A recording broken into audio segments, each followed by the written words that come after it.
And you'd like to be part of our studio audience, we would love to see you here. Just call 214-628-9900 to reserve your seat.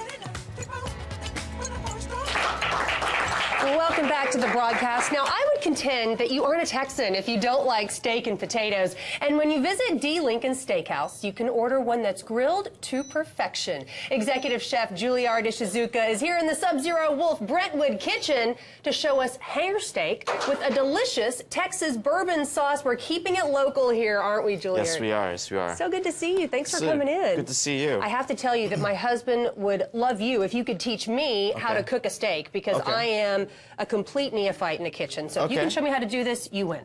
So what I did is put this on high, very high heat, a little bit of oil, salt, pepper. And what is this? I know it's steak, but what kind of steak is it? It's called a hanger steak. Yeah. Which is basically the muscle right below the rib. And isn't it kind of a more affordable cut of meat? It's a more affordable cut of meat. Is that fair to say? Yeah, you don't have to pay a substantial amount of money, but you get as great and tender a cut just by getting this hanger steak. But I'm going to show you how to make the sauce in a moment.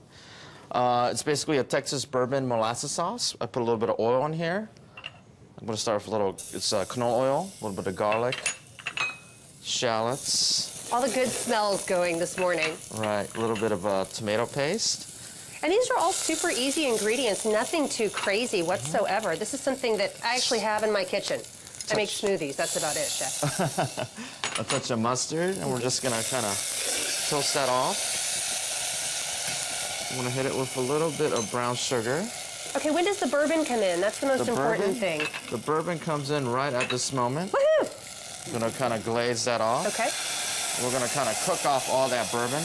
It's a TX bourbon, that's what I'm using. Gonna get all that alcohol to cook off. He left some for me to drink. That's after the show. A little bit of malt vinegar.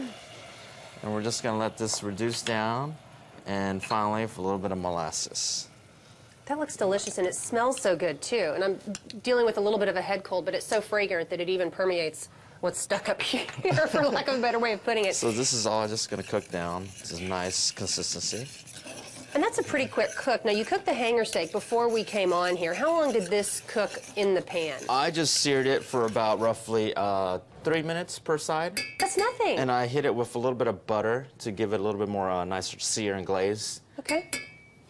Very cool. I'm impressed. I could do this. This is idiot-proof, isn't it? I think you can. I think we should change idiot-proof to Gina Miller-proof, because I'm an idiot in the kitchen.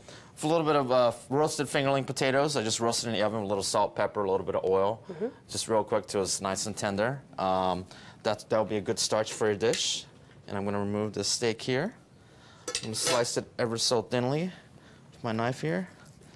So we got a good medium rare. So that's medium, and that's the most popular way people like their steak. Every time I go to a restaurant, my husband says medium, rare to medium rare. Rare to medium rare, yes, is what I prefer as well. And can we show it, because it's pink? How should a medium rare steak look? Because it seems like every restaurant has a different barometer for gauging how their steak should be cooked. Right. This is more on the rare side than I would like, but a medium rare would be more of a pink.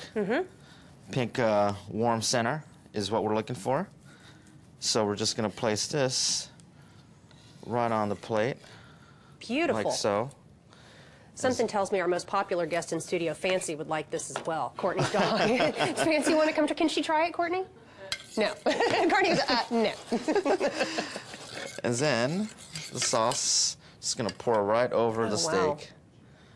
Like so. That's beautiful. And then I'm going to garnish it with a little bit of cilantro, give it some color. And that's your seared hanger steak with Texas bourbon molasses sauce. Chef, this is one of those things that you see that looks like it's absolutely impossible to make, but in reality? It's pretty simple. Pretty 8 basic ingredients. You got your steak, you got your potatoes, steak and potatoes. And tell me a little bit more about D. Lincoln Steakhouse as I get a chance to try this. I'm going in. We've been open since September. It's a steak and burger bar concept, which we have like 9 gourmet burgers, such as a classic burger or even a tuna burger, a little bit of a cowboy burger, which has a similar molasses sauce to it with a little crispy onions, pepper jack cheese. 4 to 5 different cuts of meat. We also have great seafood, appetizers, salads and sides. So it's a blend of a gourmet burger house to a steakhouse in a casual fare. Okay, here's the money test here. Very good. Thank you. Ooh, a little sweetness, but a little bit of saltiness, tanginess to it, too. Right. Thank you. Very good. Thank you very much.